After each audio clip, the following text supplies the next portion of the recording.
आज आसतु जानिबा पंचसखा विषय रे। पंचसखा केउ मानकु कुआ जाए, पंचसखा आम समाज पई कौन कौन करथिले, आम ओडिशा पई पंचसखांकर अवदान कौन, आज ए विषय रे आमे जानिबा। ओडिशार प्राचीन साहित्य रे पंचसखांकर नाम सुपरिचित। आज को प्राय 500 वर्ष पूर्वे कटक और पुरी जिले में सेमाने जन्मग्रहण करथिले। एही 5 जन विभिन्न कवि एका समय रे जन्म होइथिबारु और एका समय रे साहित्य रचना करथिबारु सेमानकु पंचसखा कुआ जाए।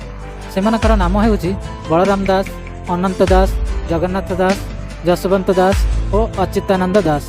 5 जनक मध्य रे बलराम ज्येष्ठ और अच्युतानंद कनिष्ठ। 500 वर्ष तले वर्तमान युग परी कागज नथिला कि छपाखाना नथिला।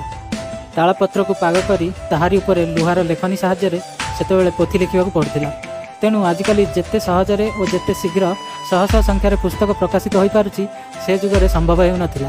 गोटे पोथी को आरंभ करी शेष करने लगी अनेक परिश्रम और धैर्य आवश्यक हेउथिला और वर्ष वर्ष समय लागुथिला।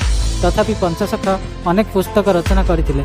ओडिशार अनेक ग्राम रे भागवत गादी मानकरे सेमानकर रचित अनेक पोथी देखिबाकू मिले।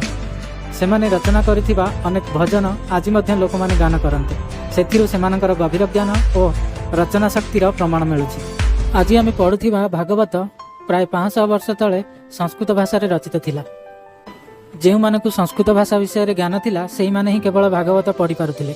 तेणु अन्य माने संस्कृत भागवत पढ़िबारु वंचित होई रहुथिले। सेथिलागी जगन्नाथ दास सरल नवाक्षरी छंदरे संस्कृत रु ताहार ओडिया रूपांतर करथिले। आज मध्य एई ओडिया भागवत को ओडिशार सर्वश्रेष्ठ पुस्तक बोली समस्ते स्वीकार करती। सेहीपरि बलराम दास संस्कृत रामायण और अच्युतानंद संस्कृत हरिवंशर ओडिया रूपांतर कर जाइछन्ति। बलराम दासकर रामायण को दांडी रामायण कहा जाए।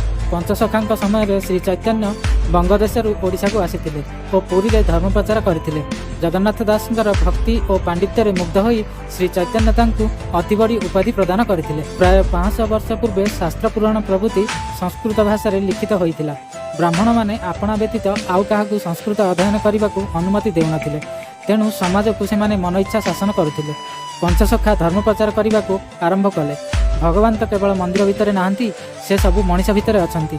सबु जाति और वर्णर लोक माने आम धर्मर शास्त्र पुराण पढ़ी पारिबे बोली पंचसखा प्रधान संस्कृत ग्रंथ को सरल ओडिया भाषा रे लिखिथिले।